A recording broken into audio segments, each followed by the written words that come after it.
Welcome to the Audacity to Podcast, episode 122, Niche Podcasting for Hundreds of Episodes with Dave Jackson.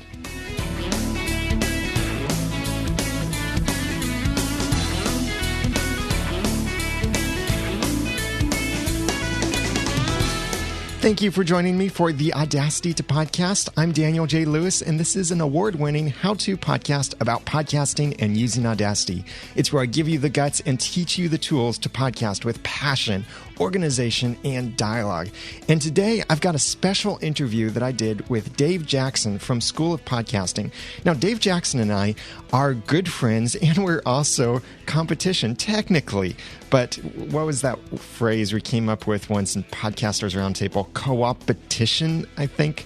Grotivational, something like that. You can check out our conversation we had at podcastersroundtable.com when we talked about podcasting competition in your niche. And we've also got a Podcasters Roundtable coming up very soon. So Dave and I already recorded this conversation, and I wanted to approach him from the perspective of he's the original podcast about podcasting, and he just published episode 351.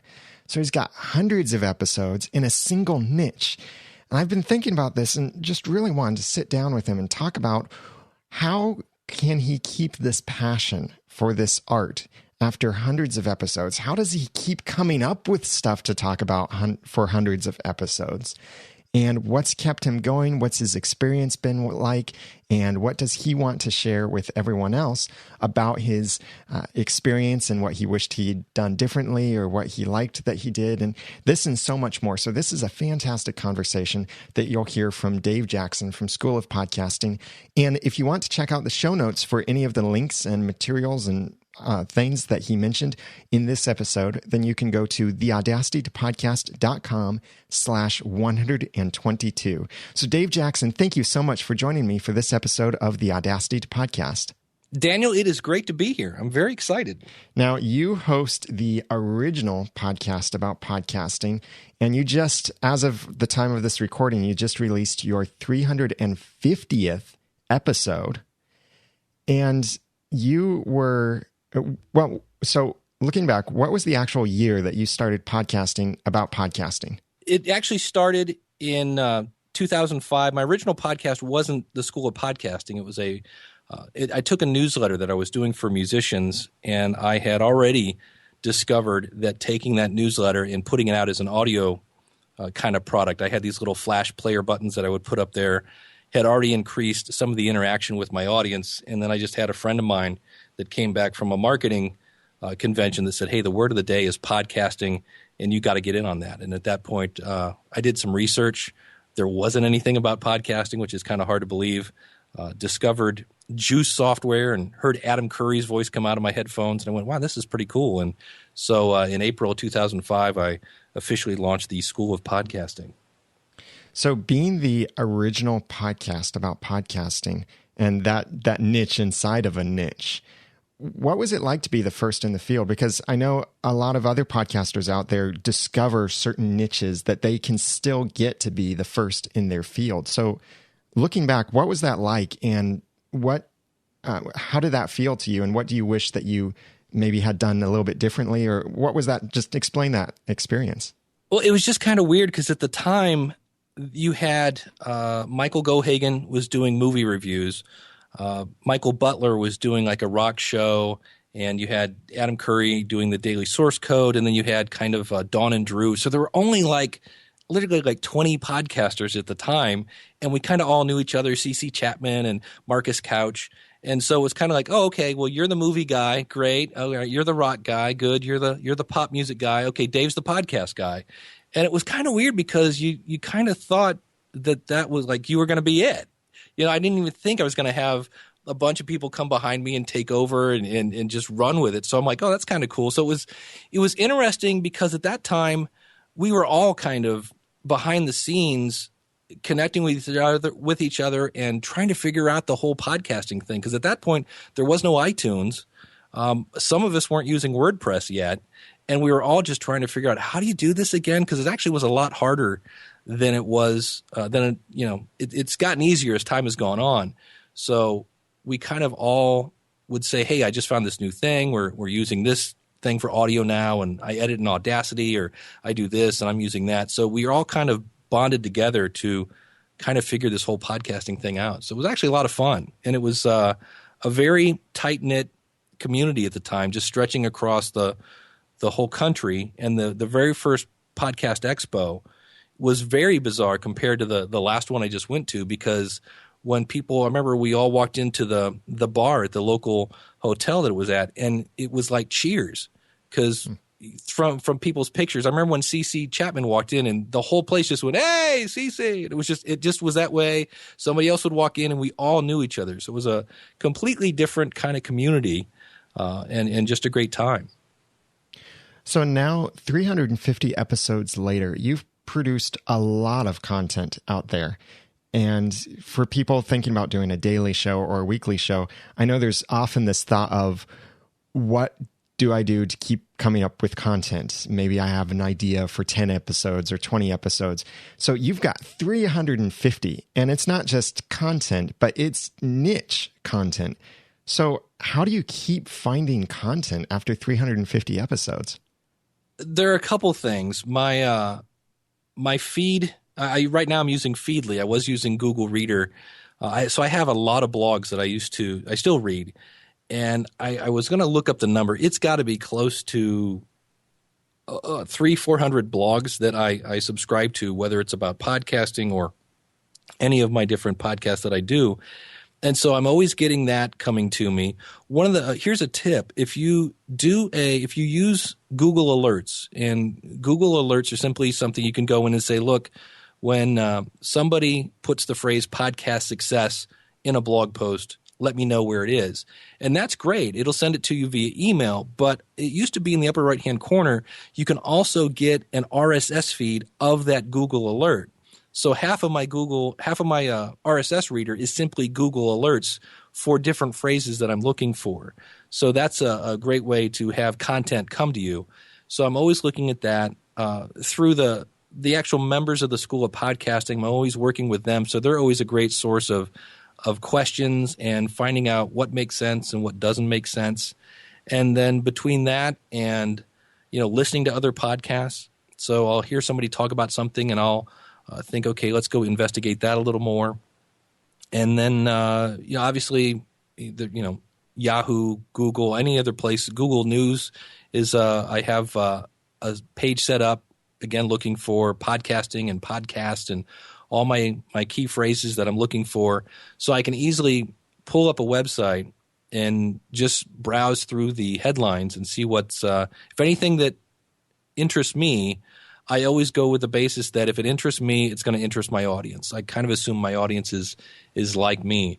So between all of those things, I basically kind of take notes through the week. And that doesn't mean – there are plenty of Fridays that I'm going, okay, the show comes out on Monday. I have no idea what I'm going to talk about. So those are always kind of fun. I do try to plan ahead.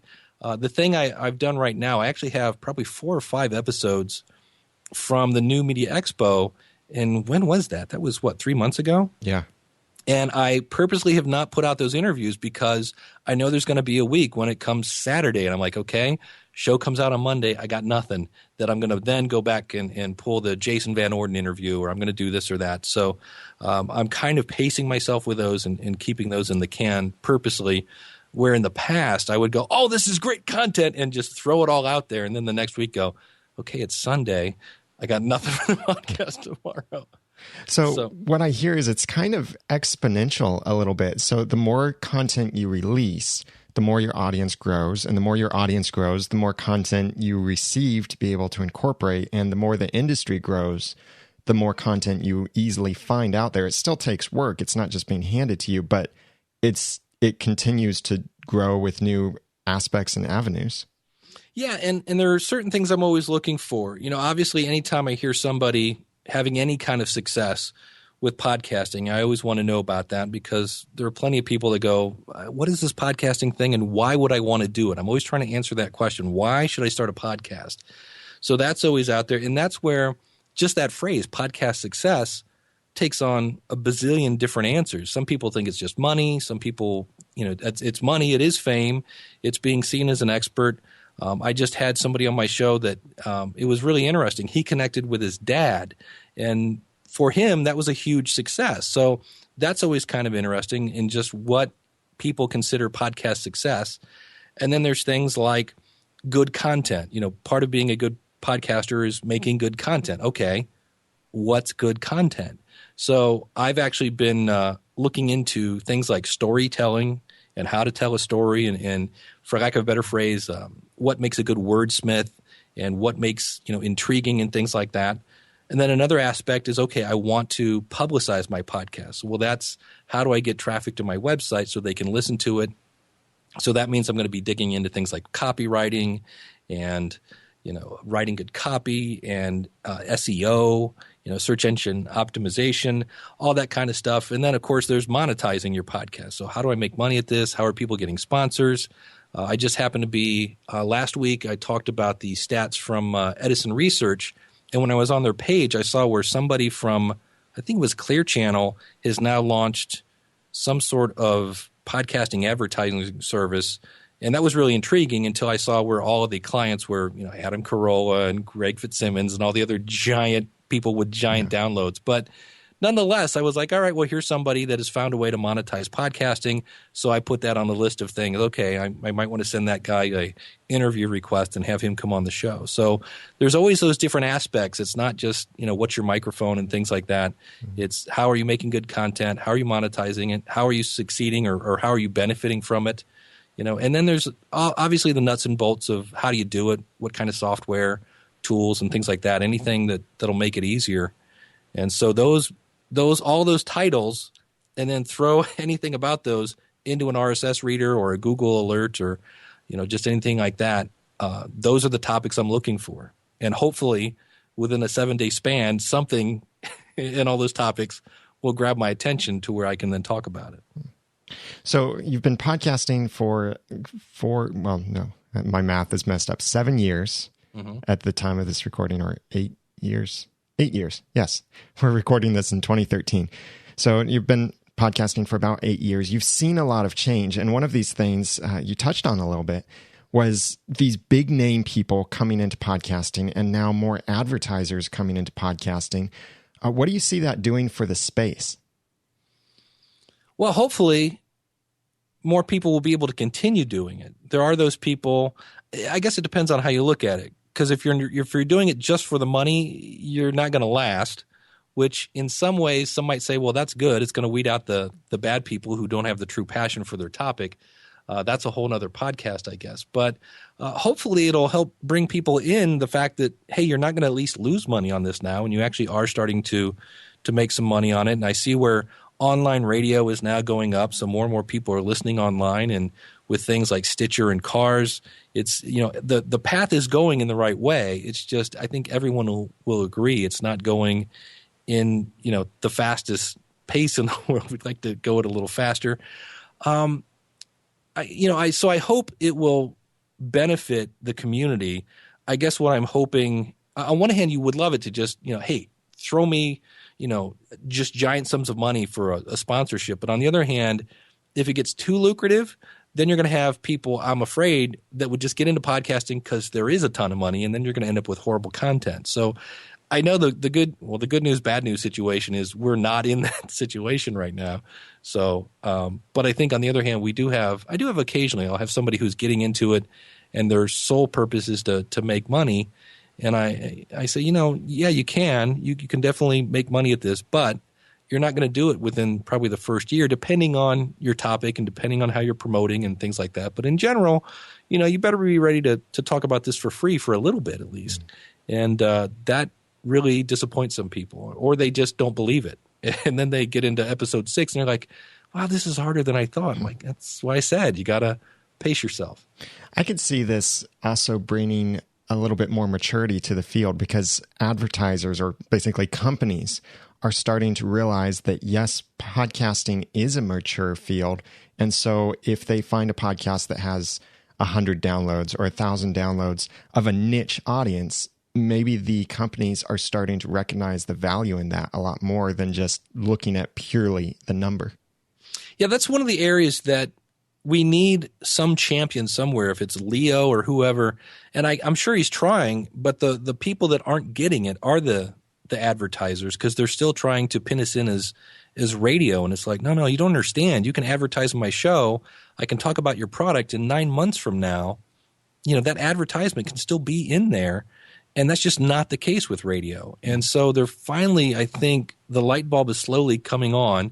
And I keep reading how more and more advertising dollars are coming to the internet. So, and that would be great, because when we start getting, major companies to sponsor it, that is going to kind of give us a bit of legitimacy in certain people's eyes. They're going to go, well, he must be legit. He's got, Nike as a sponsor or something of that nature. Then again, I could also see this really helping the small companies that want advertising out there, the startups and such, for them to think, well, I can sponsor this podcast that has 4,000 downloads. That's exactly my audience, and it's only going to cost me $300 or $400 per episode. And that company then might think, great, we can get in front of exactly the audience we need for our startup for only $1,000 a month or something. So it could be a really ripe opportunity, I think, for startups even. Yeah, and especially because those kind of companies can move fast. They don't have to go through 37 committees to figure out, well, do we really want to take a chance on this? And to me, if you're doing some sort of sports podcast and your product was for people that did triathlons, you could advertising in some sort of fitness magazine and men's magazine and men's health and things like that. Or you could go right to a podcast about triathletes, and to me, you're not going to be reaching that broad of an audience that you might get in a big national magazine. But on the other hand, you're now getting right in front of the people that want your stuff, and that's worth some money. So then looking again at your history of podcasting, since you've been podcasting for so long, have you ever thought about quitting or retiring your podcast? And I'm going to assume the answer is yes. So that leads into the main question I want to ask you is, what kept you or continues to keep you going? Well, I've had a couple that I have quit that, if you're talking just about the school of podcasting, have you ever thought about quitting? That's going to be one of it's almost close to no, but what keeps me going is about the time I think nobody's listening, right? Or I'm not getting any feedback, or I'm not getting as much as I want, or, I'm not getting any this or that, or for whatever reason, something will come along, and usually it's a listener. Somebody will call in and say, even if it's just a review on iTunes that says, wow, I listened to this and it really helped me. That's it. 6 words or whatever that was. I'm in, and I get rekindled, and I'm ready to go. So, because at the heart of my podcast, my background is in teaching. And so the minute I hear I'm helping somebody, it's all good. It doesn't matter how horrible it was to edit somebody's interview or whatever it was that was bothering me. It usually doesn't last long. But if things do become where it's just not fun, I've had a couple. I did a podcast it was all about music news. And after about, I think I did that for a couple of years, but I just got tired of making fun of Britney Spears and making fun of, all these different people. And it was just kind of the same thing. And I was just like, all right. And I just signed off and said, thanks for listening, and see you go. I almost quit. I do a podcast called Weekly Web Tools, and I had all these resources that made that really easy. And I could, wow, here's this great WordPress plugin or whatever it was. And then all of a sudden they all just dried up. And I always thought, and this is a mistake you can make, if you plan on using content from your audience, you're probably going to be disappointed depending on the scenario. And I really always thought when I started that, everybody will listen and they'll chime in. And everybody listened, but nobody chimed in. And I kind of went to my audience and said, hey, I think I'm going to hang this one up. And they came out of the woodwork and said, oh, please don't. We are listening. Here you go. And so I wouldn't recommend that because, on one hand, yes, I got feedback. But looking back, that was one episode I wish I could take back because it was kind of, I don't know, it was not a tantrum, but it was kind of like, you guys aren't chiming in, And so, and somebody just said, hey, look at this. They've got all sorts of resources. And that was kind of great, which then put me back on the path. And I still do that podcast. So, but anytime it's not fun, if it's really not fun, that's when I think that comes through probably on the microphone. I'm really close to that with my very first podcast. I've been doing the Musician's Cooler, which is now the Marketing Musician Podcast. I actually changed the name of it. And I've actually been doing that topic for close to 12 years now. And I think I've just said as much as I can about that. So we're getting close on that one. But that's where I changed the format. I actually went to the audience and said, I'm going to have an open mic night since it's a musician podcast. I said, if you'd like to kind of co-host an episode or host one, feel free to send me an MP3 file. So we've had a couple of people take me up on that. So I'm always willing to try anything. So what would you have done differently along the way of your podcasting with any of your podcasts?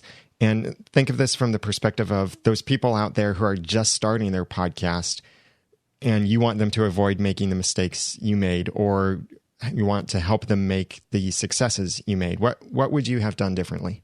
I would probably, and I'm actually trying to go back and do this now, make some sort of spreadsheet of my episodes. Because one of the things I've learned is the search mechanism inside of WordPress is not very good. So if you're thinking, I think I've talked about this before on the podcast, let me go out to my website and do a search, it's probably not going to find it. And so that I wish I had some sort of mechanism where I could say, episode 1, here's the title, some keywords in it or something that I could then go back later and search that database to say, how many times have I talked about feed burner, or something like that. That would be great. I also didn't do what I do now where, like, if you want to listen to episode 350, it's, schoolofpodcasting.com/350. I didn't do that when I started out. So I'm in the process of going back and doing that because it is interesting to go back and look at the stats of how many people, dial in. Because the only time I say that is when I'm actually doing the episode. So that's the only way they hear that link. I mean, in some ways I got lucky because when I first started, Libsyn had just started. And so I wasn't really thinking about trying to do it for free. So I kind of bypassed that. I did go through, I think I'm on my 4th microphone at this point. I mean, I started out with an Audio-Technica 3035 because that's a lavalier, isn't it? No, you're right. What am I thinking? It's 30. It's the one that Scott Plummer used. Okay. And it's a really nice condenser microphone because this announcer guy who just sounded awesome had one. Well, he's also in a soundproof booth, and I soon learned that condenser microphones aren't that great. And so then I switched to the Shure the SM58, and then that led to – actually, I guess I'm on 3 microphones. No, then I had an Audio-Technica 2020 for a while, which I forget why I went to that one because I had the other one. I guess I was just trying that one out for a while. So I've gone through a couple of different ones. And then, like right now, I'm talking into an ATR 2100 just because I'm on Skype. And the one I use the most is the Electro Voice RE320, but I got that through a barter system with the manufacturer. I said, if I talk about it for a month, can I have one for free? And they went, okay. So that saved me $300. So that would be one. I know there's a lot of, the Blue Snowball and the Yeti is not horrible, but all those are condenser microphones, so I would avoid that. And then when I first started out, I wasn't even using WordPress. I was using Dreamweaver and a program called Feed for All for my RSS feed. So I would update my website and then have to basically take that same exact information and put it into my RSS feed. And that's when somebody said, have you ever heard of WordPress? And I'm like, what's a WordPress? And when I saw it and they said, yeah, when you update your website, you update your RSS feed. And I was like, sold. I'm so done with this double the work kind of thing. So those would be some other things. Stick with WordPress. I would avoid trying to podcast for free. I know it's, we would love it if it was free, but I help a lot of people off of free systems that have completely just made their life miserable. Yeah, it's even for those people looking to start a hobby. Well, really, would you try and start any other hobby with no money? That's I always say, if you go bowling this weekend and see how much money you spend. Yeah. It's amazing. And I'm like, come on, it's, $20 a month. It's not that big a deal. I think what appeals to people there is that it can be done for free, but free comes with a cost, and that is time and knowledge and complication and all of that. Right. So now looking at your site, schoolofpodcasting.com, you run several things through your site. You've got the regular training program that people can join to receive information about how to podcast, all the information they need to podcast. You host your podcast. You also put out these monthly income reports, which are really handy to see. Tell me a little bit more about those. Well, I got to give credit where credit is due. There's a guy named Pat Flynn who does the Smart Passive Income. And I've been a fan of Pat before he had a podcast. I was reading his blog, and it's really just – he's a great example of just great content. And he always just completely pulled back the curtain and was like, here's what I made this month. And this is a guy – I think his worst month in 2012 was $47,000 for the month.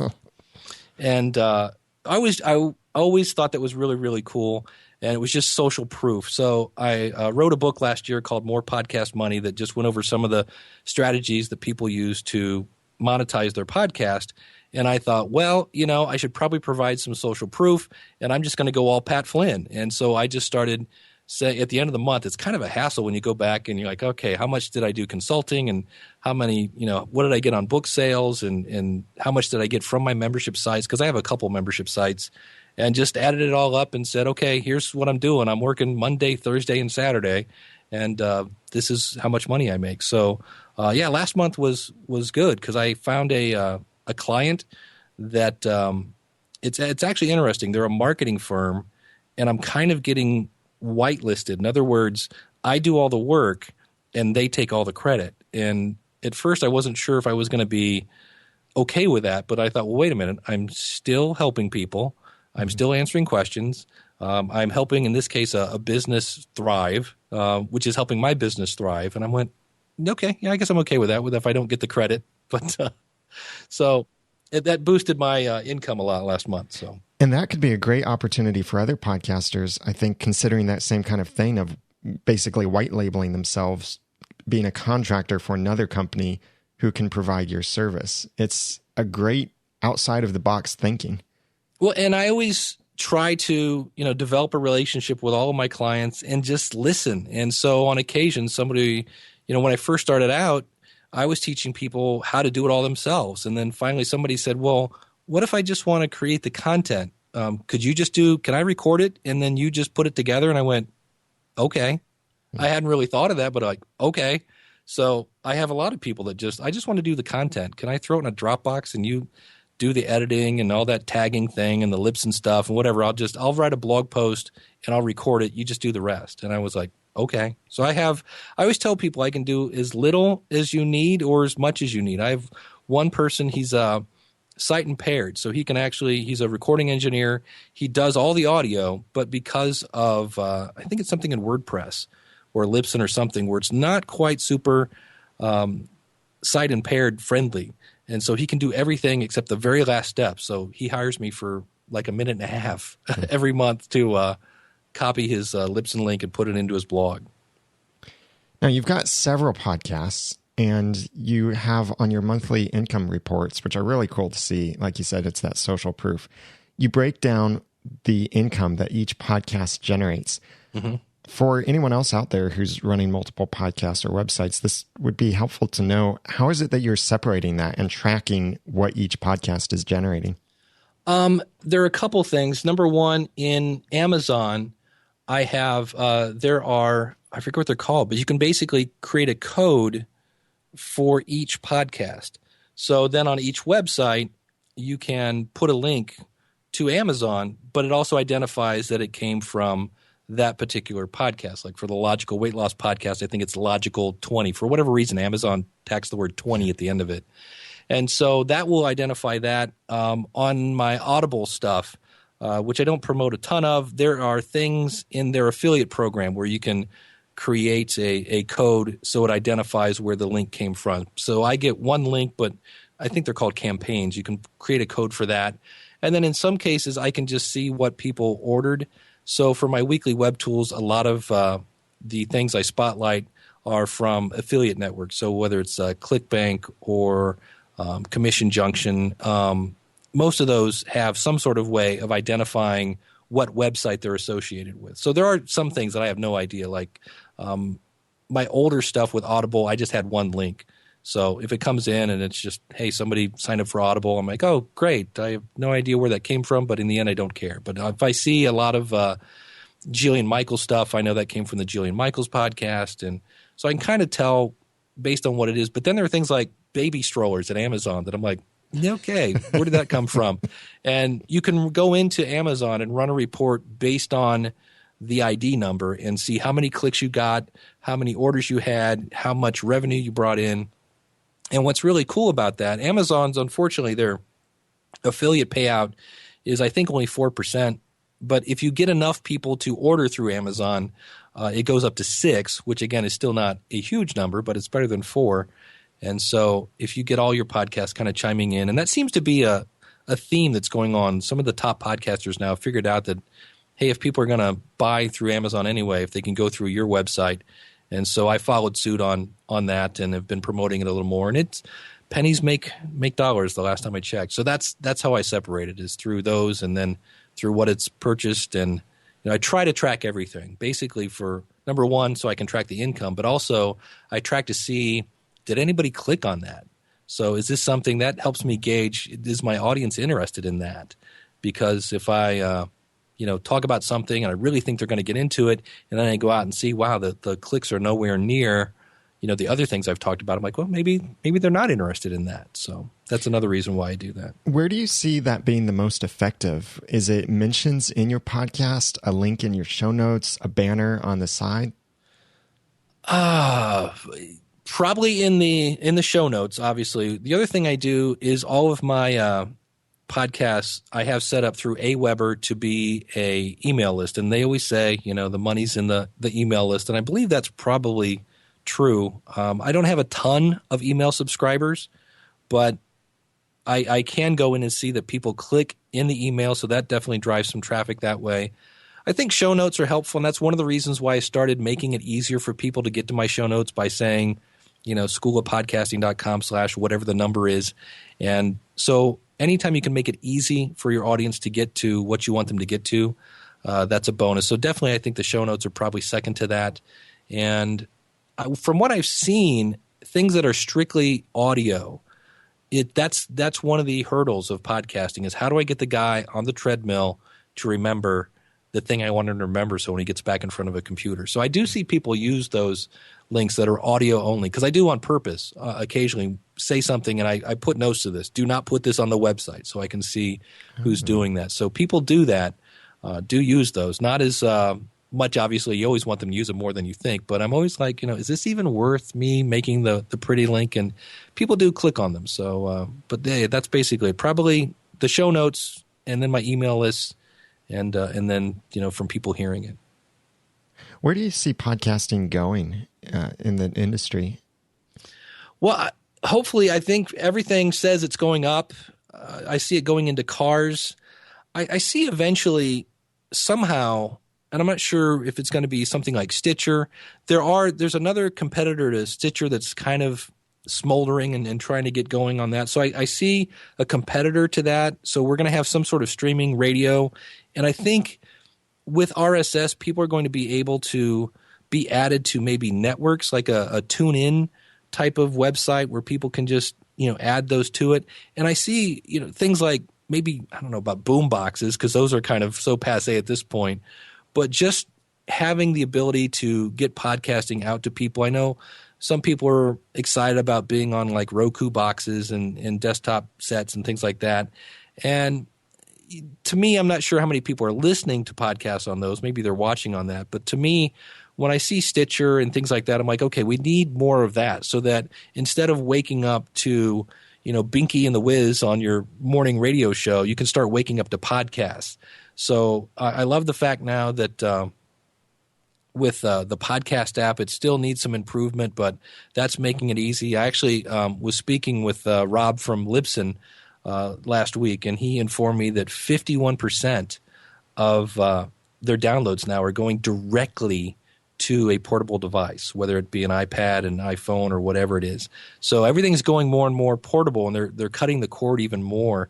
So, and when I saw the Edison report where there are more and more people streaming in the car, so I think it's just it's unfortunately, it's just slow, that it is slowly migrating into the car and into, people's living rooms and things like that. But I also love the fact, if we go back to, what it was like to be the first person, I explained over and over and over what a podcast is to people because they just had no clue.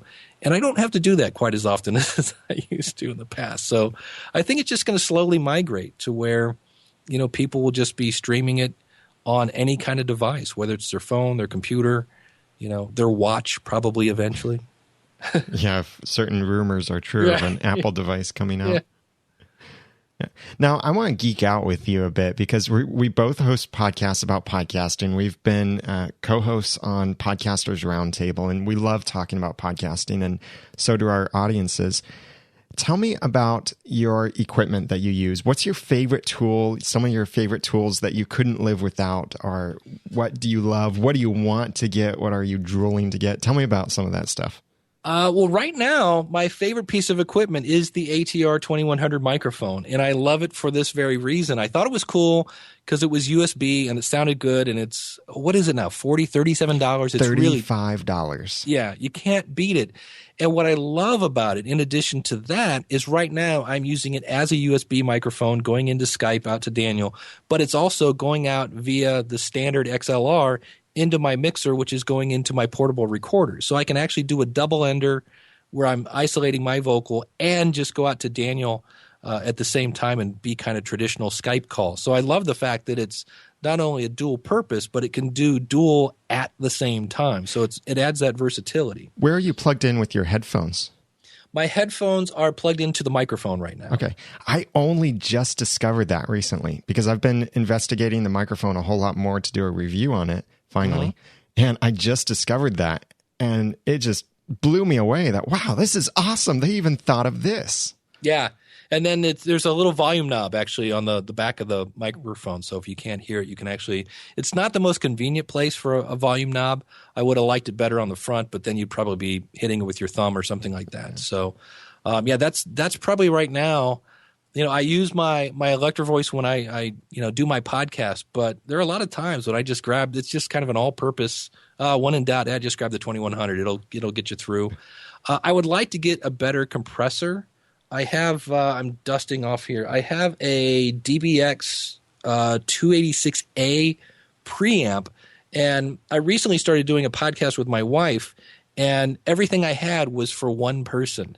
Yeah. So it's like, I need a kind of a stereo or multi kind of purpose compressor, limiter, gate kind of thing. Because that's the other thing I found out. When you have two people and two microphones, if I have a gate, that's fine because it's cutting out my voice. But when she talks, or she's picking up my voice through her. So that's a whole nother ball game when you have multiple people and you have to kind of sit far enough apart so you don't get mic bleed, but not so far apart that you can't hear what each other is saying and that whole 9 yards. So, and I guess eventually I would like to get a Heil PR40. I talked to Nick Suberling this week, and we were talking about how the Heil is great. It's awesome. It sounds great. But we have realized that you can podcast without it. Yes. It is possible. So I guess, if I was making a Christmas list, that would be it. And then I still, eventually someday I'm going to be cool enough to own a Mac. Right now I'm all PC, and I still think by the end of 2013 I'll be on a Mac some way or another. So that's my Christmas list at this point. Well, you're getting there. You're on an iPhone now, right? Yeah, that's basically the one that when I switched from an Android to an iPhone, and I saw the exact same apps on an Android, on an iPhone, and saw that in many cases, it's a novel idea. They worked, and then they had more features, and I just got to see the slickness that is Apple, and I was like, oh, so this is why they're fanboys. And so I'm a big iPhone guy now. So their podcast app drives me crazy because it doesn't delete my played podcast, so I have to manually go in and delete those. But I'm sure they'll get that fixed eventually. Yeah, I've reported that a couple times, and so have many other people. Now, are you a person that's using Pocket Casts? No, actually, I'm using the podcast app on my phone because I want my subscriptions to count toward people's iTunes ratings, and it's built in. It's very seamless with the iOS operating system. I think it works well enough, and also it's free. Yeah, there you go. That's always a bonus. Yeah, the thing that converted me from an Android phone to an iPhone was actually podcasts, because I had a little iPod Nano, one of those little fat boy iPod Nanos, when they were so big on, you can now play video on your iPod, your tiny little iPod, which they then quickly removed. But that's the iPod I got, and I was listening to podcasts on that, so I'd synchronize it with iTunes. But then my wife's little MP3 player died, so I gave her my iPod, and I didn't want to try listening to podcasts through my Android phone because it just wouldn't synchronize with iTunes. So then I was using my iPad to play podcasts and lugging that around in the car all the time just to listen to a podcast. Didn't quite work. But the iOS experience on the iPad and also the fact that I wanted to be able to conveniently listen to podcasts on the go are actually what the major 2 points that converted me to an iPhone. There you go. Awesome. What's some of the software that you use? Many podcasters have this little piece of software, WordPress plugin that is just a diamond to them. What's something like that you have? See, this is where it's nothing new. I mean, I use PowerPress as like the big, that's that. I've been playing with WordPress SEO, which is because there's a great plugin. It's premium called Scribe, and it will basically grade your post and kind of say, you type in a keyword, what you think kind of the main idea of the post is, and then you type in your post and your words and your tags, and it will basically then give you a grade and say, well, based on this, you get a B. You should probably, your post isn't long enough. You need more words, or you need to mention your keyword more, things like that. And I kind of listen to that, but I kind of don't, because I'm always writing my post for a person, not for a robot. Yeah. So there's one called, I believe it's just called SEO for WordPress, or WordPress SEO. It's by a guy named Yoast. Yeah. And rhymes with toast. And it's free, and it basically does the same thing or very similar to it. So I've been playing with that. I was using all-in-one SEO, so that's basically my WordPress tool at this point. And for software, I'm using Audition from Adobe, and I'm actually looking into because I actually got that from a listener as well. They switched from a Mac, and at the time they didn't. They switched from a PC to a Mac, and there wasn't at the time a Mac version of Audition. They've since changed that. And they just called me and they said, hey, I have a legitimate copy of Audition if you want it. I'm like, $300 software for free? Sure. So I'm now actually looking into doing the online program that they have where you pay $20 a month, because they have since upgraded it, I think, a time and a half since I've used that. So I used that software. Before that, I used Sony Music Studio, which I just looked the other day, and it's like $40. And it's really great software for audio editing. It's super powerful. I've used Audacity in the past. I still use it just to kind of keep my chops up so I can help people. So those are the main software for audio editing. And then I use Sony SoundForge if I have a client who really wants me to do a kind of, what's the word, scalpel type editing where I'm cutting out ums and and that type of thing. I'll use that as well. And I like that software because you can actually speed it up. So I can actually – I'm pretty good at listening to things at about 1.75 speed. Yeah. So that's another great tool that I use. Now, does that program turn the voices into chipmunks just like Audacity does? Yeah. Okay. Yeah, it's a little bit of both. It's not quite as bad as Audacity, but to the point where I can still listen to it. But that really comes in handy. Yeah, I listen to all of my podcasts at 2x speed. Yeah, it's amazing how – I don't know if people are just pausing a lot in between their sentences or what, but there are a lot of people that either talk really slow, or I think it's just the fact that the brain can keep up. Mm-hmm. I think it's kind of funny now that when I meet people, I'm starting to get this impression that, wow, you talk a lot slower than I thought you did. It is. It's always funny when you go through the speed settings and you take it back to 1, they sound drunk. Oh yeah, because they were talking like this, and all of a sudden now they're talking like this, and you're like, wow, what's the deal? How many podcasts do you subscribe to? Oh, great question. And you can probably guess what's going to come next. I'm going to turn something around on you. I'm going to get. Let me see here. It's got to be over 70. I mean, because I just added a bunch that I just started listening to, and easy 70 plus. And there's some of these that have pod faded. Like as I scroll down here, I see Podcast Goddess. She hasn't put out an episode in a long time. Here's one, Steve Slaunwhite's Marketing Minute, I think. He hasn't put out an episode in a while. So I'm a very forgiving person. If you don't podcast regularly, I will, the business of writing today, that's my buddy, Peggy, and, I'm drawing a blank. Larry, thank you. Larry and Peggy Decay. They haven't put out an episode in a little while, but that's okay. They're working on a convention, so they're a little busy right now. So there are a lot that are in here, especially about podcasting. There are plenty of podcasts about podcasting that just don't put out episodes anymore.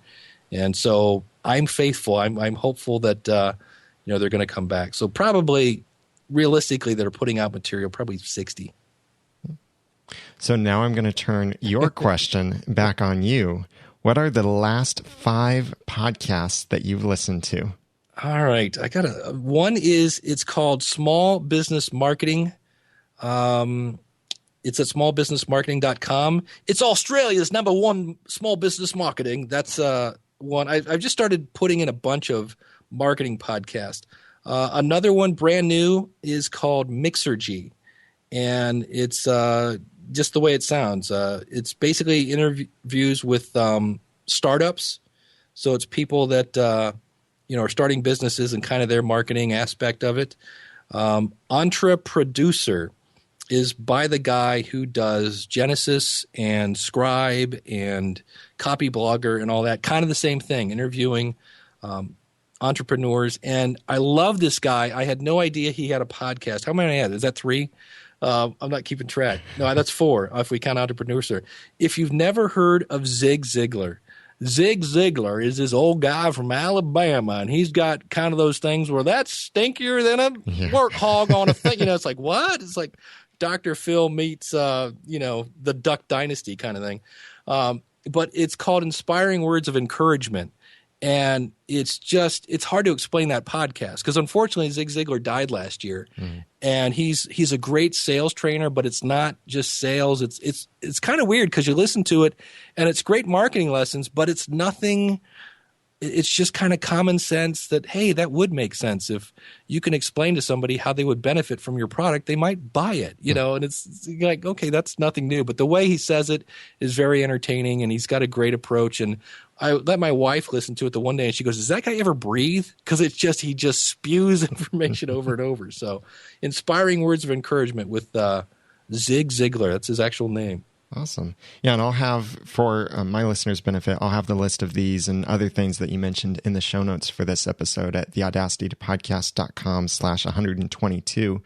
Now, you mentioned that Entree Producer one, and that's one that as soon as we finish talking, I'm going to subscribe to that because I love what they do at Studio Press and Copy Blogger and many of their products that they work with and put out. So I'm definitely subscribing to that one. It's interesting because I can't remember the host's name, the guy that wrote the software. Again, I just started listening to it, and I heard about that from a guy on my podcast. So this is the exact reason why we do the last 5 and 5. He told me about it, and I'm telling you about it. There's no intro music. There's no kind of fancy fanfare. So if you think one of the reasons I kind of went, wow, that's different, is it just starts off and it says, hey, in today's Entrepreneur, we're going to talk to so-and-so, and they just start talking. There's no big fanfare and contact information and all the typical kind of things you have in an intro. And I was like, well, that's kind of different. But then again, I guess if I'm the guy from Copy Blogger, I don't need to drive copy or traffic to my website. I got enough. Yeah. Well, Dave Jackson, I really appreciate your coming on the Audacity podcast and sharing with us from your experience. Tell us about where people can find you and what you're doing, and give us a little clue of what might be coming in 2013 for your School of Podcasting. Yes, you can find me at schoolofpodcasting.com is where you can find my podcast. I occasionally blog at davidjackson.org.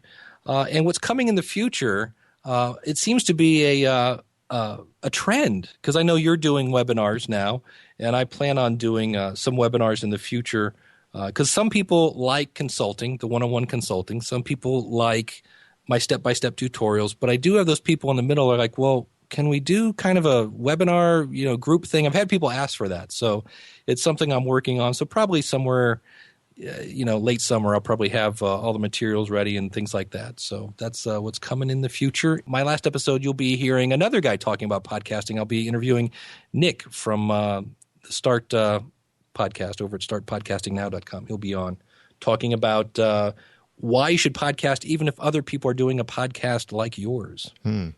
Yeah, that's a good one, because you and I are technically competitors.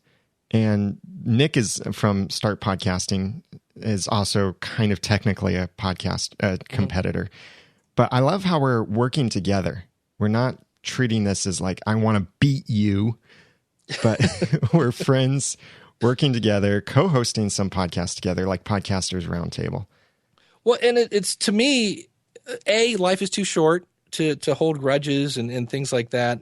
And I had a comment on my website that basically said, see, I think everybody's like me. So I listen to every podcast about podcasting, but somebody that's doing a podcast and they listen to me or they listen to you and they learn, they might be doing a podcast about farming and they're listening to like 27 farming podcasts, but they only listen to one podcast. So I realized that, there's plenty of room, and I learned from everybody. I love Nick's podcast because he's doing a cool rapid fire thing that I've never thought of. And it shows his personality and his flavor and kind of where he comes from. So, to me, we've all got different tastes and different skills and things like that. And, this week I sent somebody your way because I know you work in WordPress multi-site, and that's just not my cup of tea. And I said, I know somebody who can help you, though. Oh, okay. I've got to bring that up because this, I think, is an awesome story. Okay. You sent someone to me that I actually already knew. And I had met this person. His name is Justin. I'd met him several years ago. We used to be members of a 3D animators group. We use this computer program called Animation Master, which I think is still around. And it's produced some pretty popular videos out there on the internet. And many people have used Animation Master and then gone on to jobs at Pixar and Big Idea and other major companies. And this guy, Justin, and I were animators, and we met, and he's even helped me with a couple projects before. And he was working at one of these big animation places for a little while. And then I went my separate way. He went his separate way. We started working on other stuff. And then I'm listening to School of Podcasting one day, and you read an email, or maybe it was a voicemail, in from this guy named Justin. And it was the same guy. And he was referring to something about his animation. And I thought, no way. Is that really the same guy that I knew several years ago? So I looked up through my contact list, found an email address for him, or maybe went to his website and emailed him and said, you won't believe this, but I just heard you on this podcast and I'm hosting a podcast over here too. And awesome to hear your voice again and see that you're still into animation. And then now about a year later from that, then you send me an email connecting he and I together again for some WordPress help. So there you go. This stuff of what podcasting has done is just awesome to connect like that with people. There you go. People, I always say, birds of a feather flock together. So you'll probably, generate people and attract people that are very much like you. And in this case, we did. And it was funny when I got your email saying, hey, I already know this guy. I've known him for a while. I'm like, oh, there you go. That's even better. Yeah, it was cool. Well, Dave, thank you so much for joining me. And everyone should check out schoolofpodcasting.com. And all of these resources and stuff that you mentioned will be in the show notes at theaudacitytopodcast.com/122. And if you could give one tiny tip to someone out there who is thinking about starting a podcast, what would your tip be? Number one, start and aim at the highest you can aim, but realize if you shoot for perfect and you miss, you will probably end on pretty good. So just do it. Quit planning. Just do it. Just do it. Thank you. Dave Jackson, thank you so much. Thank you. It was great to have Dave Jackson on the Audacity podcast and then hear from him on his experience having podcasted in a single niche for over 300 episodes, now over 350 episodes. So this has been a great conversation. I hope you benefited from this too. You can check out the links and information that he mentioned in the show notes for this episode at theaudacitypodcast.com/122. Now I've got a couple things that I want to share with you quickly. Some cool things going on. Coming up on April 27th, I have the Learn WordPress webinar, and you can sign up for that at learnwpress.com. This is where I will teach you how to use WordPress, the difference between pages and posts, tags and categories, and more. Whether you're using WordPress for blogging or for podcasting, you'll learn how to use WordPress effectively and really make a great website do what you want it to do by using WordPress. That's on April 27th, and you can find out more at learnwpress.com. And I also have the Learn Audacity webinar coming up on Saturday, May 18th. And both of these are at noon Eastern Daylight Time on their respective dates.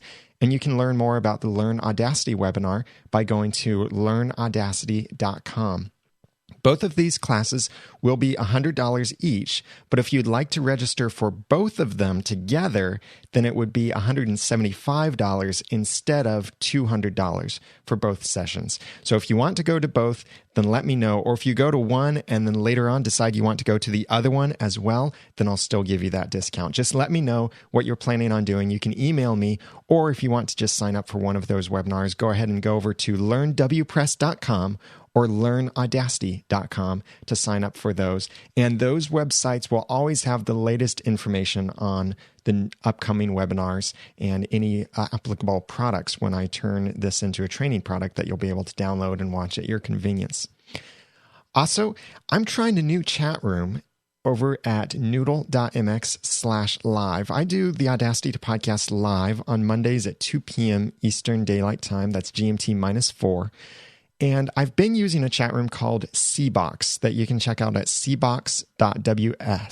That's cbox.ws. But in a recent live stream test that Dave Jackson was doing, I heard him mention Chatwing, which is at chatwing.com. And I checked this out, and I was amazed at this chat room. A beautiful looking chat room, works really well. And I've now integrated it already into Noodle Mix or the Audacity to Podcast. And this is a great chat room that it flows really smoothly. It works great on mobile platforms like iOS devices. If you ever looked at my live streaming page before on an iOS device, then you probably saw that the chat room was horrendously long and just completely messed up the page layout. Well, now this chat room stays the size it's supposed to be. It works great on mobile, works great on desktop. I can zoom in on it. You can log into this chat room with social accounts like Facebook, Twitter, Google, Yahoo, if you care about that. You can be a guest on the chat room. You can log in with a Chatwing account, or you can, as a guest, you can have your little icon picture, just pick something from their list. Or if you log in with a social account or create an account on chatwing.com, then you get to have your own profile picture, and that shows up in the chat room. I really like this, the way this is working. So you can check out noodle.mx/live if you want to just see how I'm incorporating this into my site. And I am a premium member of their service. They have a great free service, though. Pretty much the only difference so far between the premium and the free is that the free version has the Chatwing logo in a bunch of places, and you can't quite customize everything about the chat room, but it still works really well, and you get that same great, amazing functionality from it. I'll be giving this a more thorough review, probably in a video episode sometime soon as I continue playing with this, but I know my chat room right now, as I've been recording this live, have really liked this chat room, and it's great to see people's faces in the chat. And the premium plans for this chat room aren't quite set in stone yet what that cost will be, but it is definitely going to be affordable, probably not even more than your web hosting bill. So I really like what I'm seeing with Chatwing, and you can check them out at chatwing.com. And if you sign up for them and like them, then email them and let them know that I sent you. I don't get any payment, any referral fee or anything like that. I just like them to know that I'm sending people to them to try out their service, because I've been really impressed by their service. And I'm thinking this is what I'm going to stick with for now on the site. Something else live streaming related, that a couple slight disappointments. Some things I've been playing with recently are video live streaming. And I've previously said livestream.com is great because you can embed it and you don't get content interrupting advertisements like you do with Ustream. Well, that's with the old live stream. The new live stream you cannot embed on your website unless you have a premium channel. And the way that they do their channels and shows are really kind of odd. You can't just have a single embed code, put that on your page and leave it. You have to update your embed codes all the time for each thing that you're putting out. So it's a little bit cumbersome. and you can't embed it with the free plan. That's the thing. Ustream, you can embed the free plan, but they do have the content interrupting ads. I've talked with Ustream and I've begged them to try and remove those and look at different ways to doing it. It's possible if you have a large enough audience, you may be able to ask them to remove the mid-roll or content interrupting ads, but don't count on that. In my testing, because I've considered switching back to Ustream, because they have removed the mid-roll ads for me. But in my testing on my computer, I found that the Ustream Producer app uses a lot more of my CPU than the Livestream Procaster app does. So I'm still doing some more testing there and figuring things out. And Mixlr, my preferred solution for audio-only streaming, I discovered that you can no longer embed the Mixlr player on a website with the free Mixlr membership. You now have to pay, which works out to be about $8 per month, US dollars per month, if you want to be able to embed the live streaming player on your site. I'm grandfathered into this, so I still have live streaming embed abilities on my site, but I did notice it doesn't work as well on a mobile platform as it used to work. Now you can't just press play and it play inside the browser on a mobile device. It opens a new tab and it takes you to the Mixlr tab. So I'm a little disappointed with that. I'm looking into maybe some other options like setting up my own IceCast server. Dave Jackson from School of Podcasting has been playing with Spreaker and even Blog Talk Radio and some other services. So the industry is changing and people are seeing that. The companies that provide the live streaming are seeing that. So I'm trying to see what I need to do to change with it to still get a great quality product that works on a responsive web design site and also works on mobile platforms. So I'll update you more on that in the future as I have more details about that. But you can check out what I'm doing over at theaudacitytopodcast.com/live and see how the technology is in play there on that site. And watch when I do the Audacity to Podcast live on Mondays at 2 p.m. Eastern Daylight Time. That's GMT -4 at theaudacitytopodcast.com/live. I really appreciate the iTunes review I received recently from Yo-Yo Boys in Australia. The iTunes reviews that I've received are always encouraging and it helps other people find the podcast. So if you haven't left a review yet and you'd like to leave a review, then please go to theaudacitytopodcast.com/iTunes to leave a rating and especially a written review. Those are what really mean a lot to me. And I appreciate everyone who's left a review. And if you'd like to leave one, I'd also appreciate it if you go to my video edition as well, theaudacitytopodcast.com/iTunes video to leave a review there. And that's my other assignment for you. I've said this many times before, but Dave brought it up in his conversation. He said that seeing those reviews or that feedback really meant a lot and helped keep him going. So think about the podcast you listen to and consider, it may sound like the host is extremely passionate about the topic and they're going to keep going, but go review them on iTunes. Leave them a nice 5-star rating and a written review, and you could be the one that reignites the passion in their minds for the topic that they're podcasting about. And they realize that, yes, people are listening to me. I'm going to keep doing this. And that could be because of your iTunes review. So go out there and review someone else's podcast, leave them a nice 5-star rating and review, and I'm sure they'll be grateful for it.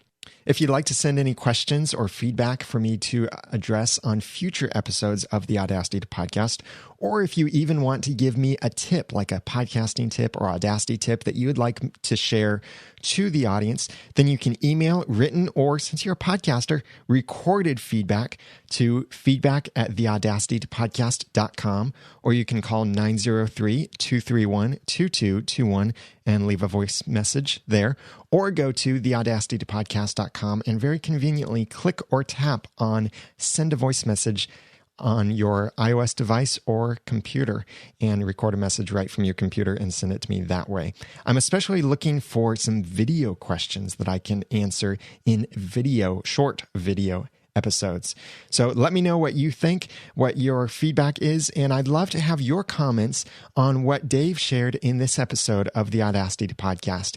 Please comment on the show notes over at theaudacitytopodcast.com and send in your feedback for future episodes by emailing feedback@theaudacitytopodcast.com or call 903-231-2221. So you can check out the show notes for this episode at theaudacitytopodcast.com. Check out Dave Jackson at schoolofpodcasting.com, and you can follow him on Twitter at learn2podcast. And you can follow me on twitter.com/theramennoodle. And I'm available for one-on-one consulting. My schedule is quickly getting booked with people needing help with podcasting and WordPress and other issues to make their podcast a success. If you'd like to hire me to help you bring your podcast to success, then check out theaudacitytopodcast.com/consulting to request an appointment, and we can see what we can do to help you be a success in your podcasting. I've also got some great video content coming up very soon, so watch on YouTube and the video edition of the Audacity to Podcast. Now that I've given you some of the guts and taught you some of the tools, it's time for you to go podcast with passion, organization, and dialogue. I'm Daniel J. Lewis. Thank you so much for listening.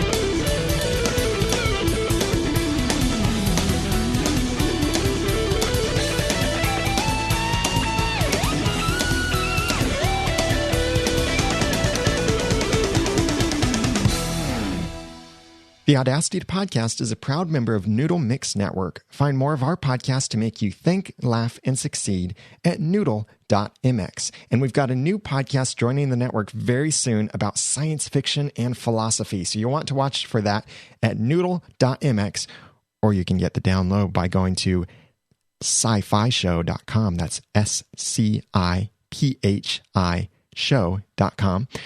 And that will soon be